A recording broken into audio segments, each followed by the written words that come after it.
يا ريس متحملين، بس حضرتك تعالى نحسبها. اما يبقى نصيب الفرد المفروض اقل حاجه هياكلها ادنى اكل 60 جنيه في اليوم، فطار 20 جنيه، غدا 20 جنيه، عشاء 20 جنيه، يعني 60 جنيه نصيب الفرد. انا راجل عندي مثلا 4 افراد فعلا وانا الخامس، يعني محتاج 300 جنيه للاكل بس في اليوم، وهناكل ادنى اكل، يعني لا لحوم ولا اسماك ولا اي حاجه ولا دواجن.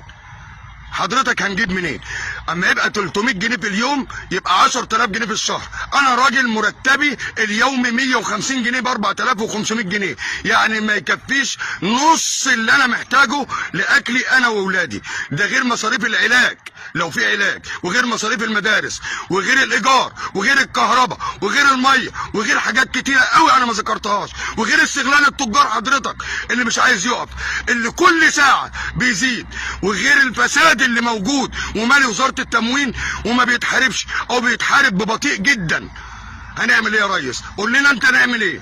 قول لنا نعمل ايه يا ريس؟ نجيب منين؟